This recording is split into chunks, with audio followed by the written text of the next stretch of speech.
ನಿಮ್ಮನ್ನ ನೋಡಿ ಜನಗಳು ಉರ್ಕೊಂಡು ನಿಮ್ಮ ಕಾಲು ಎಳಿತಿದ್ದಾರೆ ಅಂದ್ರೆ ನನ್ನ ಮಾತನ್ನ ಕೊನೆವರೆಗೂ ಕೇಳಿ. ಒಂದ್ ಹಳ್ಳಿಲಿ 50 ಮನೆಗಳಿತ್ತಂತೆ.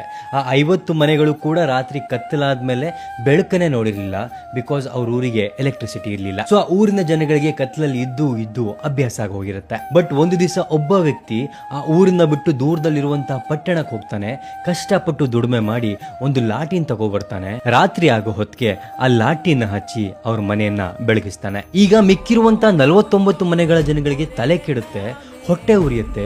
ಅಯ್ಯೋ, ನನ್ನ ಮನೇಲಿ ಇಷ್ಟು ಕತ್ಲಿದೆ, ಅವನ ಮನೆ ಎಷ್ಟು ಚೆನ್ನಾಗಿ ಬೆಳಗ್ತಿದ್ದಿಲ್ಲ ಅಂತ ರಾತ್ರಿ ಯಾರಿಗೂ ಕೂಡ ನಿದ್ದೆನೆ ಬರೋದಿಲ್ಲ. ಈಗ 49 ಮನೆಯ ಜನಗಳಿಗೆ 2 ಆಪ್ಷನ್ ಇದೆ. ಮೊದಲನೇದು, ತಾವು ಕೂಡ ಸಿಟಿಗೆ ಹೋಗಿ ಕಷ್ಟಪಟ್ಟು ಒಂದು ಲಾಟಿನ ತಗೊಬಂದು ತಮ್ಮ ಮನೆಯನ್ನು ಕೂಡ ಬೆಳಗಿಸ್ಕೊಳ್ಳೋದು. ಇನ್ನ ಎರಡನೇದು, ಬೆಳಕಿನಿಂದ ಕಂಗೊಳಿಸ್ತಿರುವಂತಹ ಆ ಒಂದು ಮನೆಯ ಲಾಟಿನೂ ಕೂಡ ಆರಿಸ್ಬಿಡೋದು. ಇವೆರಡರಲ್ಲಿ ಯಾವುದು ಸುಲಭ?